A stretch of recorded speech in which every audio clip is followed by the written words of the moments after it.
And with that failed onside kick recovery, the Lions lose again. Sequels suck. This is John Matthew Stafford, quarterback of the Detroit Lions. At age 32, he leads the Lions in all things passing. Games played, completions, yards, touchdowns. You name it, it's Matthew Stafford. But the yards, the touchdowns, the comebacks, none of that stuff matters to you because Matthew Stafford's Lions haven't won, and that's all people see. Matthew Stafford plays at Ford Field, home of the Detroit Lions, the same organization who in the Super Bowl era has literally never won anything. Wayne Fontes has the only playoff win in the Super Bowl era. Since the AFL-NFL merger, the Lions have made the playoffs 12 times, won only a single playoff game, and 3 division titles. The Lions have had 2 of the greatest skill players to ever play the game walk away at an early age because of how bad they are. It's a broken record at this point. Matthew Stafford signed up for this insurmountable task of making the team competitive, and he's done it. They acquired Matthew Stafford via the draft after coming off of a defeated season and firing Matt Miller. The Lions also have a long lineage of great quarterbacks too.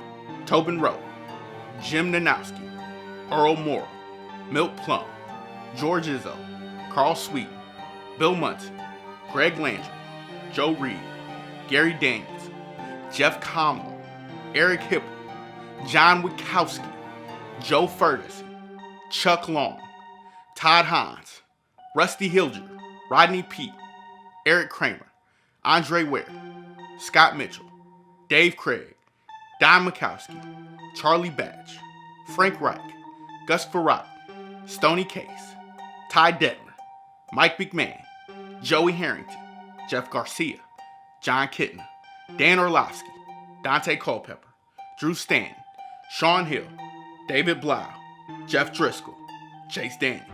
All of these quarterbacks have suited up for the Detroit Lions. Now, my first question to any Lions fan out there who says Matthew Stafford is bad, how in the hell would you know what a good quarterback looks like? You've had 0 examples. Let's talk about the failures around him. Here's the Lions rushing attack with Barry Sanders. Here's the Lions rushing attack without Barry Sanders. Any questions? What if the Lions had actually hit on a running back one time in Stafford's career? They've drafted a running back 5 times in the first or second round in 10 seasons, and they've missed on just about all of them. Jabba Best showed promise and big play capability. After 22 games in Detroit, Best's career was over due to concussions. Mikel LaShore. The Lions selected him in the second round out of Illinois, and he played in just 17 games. Amir Abdullah is still missing. The only running game he's had was with Reggie Bush and Joy Bell. Just to throw this in there, here I am making Joy Bell's life hell. In the 2013 season, Bush and Bell put up 1,006 yards and 650 yards respectively. The following season, Jim Caldwell in the running game went missing. He's played with 1 top 5 defense, and everything else has been mediocre. Megatron is considered a top 5 wideout of all time. Matthew Stafford threw him the ball. Even after Megatron left, his production stayed the same. For a quarterback who's dropped back as much as he has, he stayed relatively healthy, playing all 16 games in 8 seasons. He's tough as nails. In another world, the Lions surround Stafford with weapons. They put a defense behind him, and the Lions win the Super Bowl.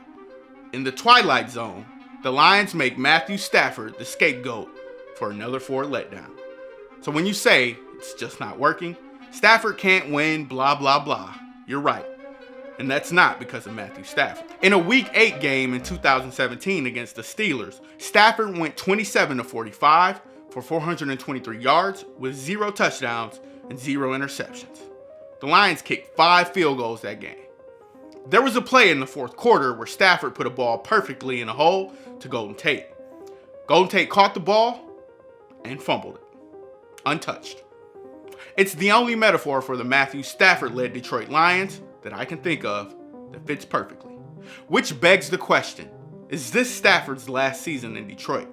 Will the Lions trade the only good quarterback they've had in 60 years away for some draft picks the team will surely miss on? Show me a quarterback the Lions drafted that wasn't absolute garbage. Do I need to read the list again? Under Matt Millen, the Lions drafted in the top 10 6 times. Tanking for top picks will only set your franchise back further if you don't pick the right people. And let's be honest. The solution: draft your quarterback of the future, let him sit behind Stafford, and take the keys afterwards. The Patriots had Tom Brady sitting behind Drew Bledsoe, Steve Young was behind Joe Montana, Aaron Rodgers sat behind Brett Favre. He's brung this lowly franchise back from the depths of hell, and in typical Lions fashion, they've done jack with it. The fans have made him the scapegoat when there's only one name to blame. He should make the decision easy for management and whatever new coach and GM they bring in. Trade me to a contender now. Free Matthew Stafford.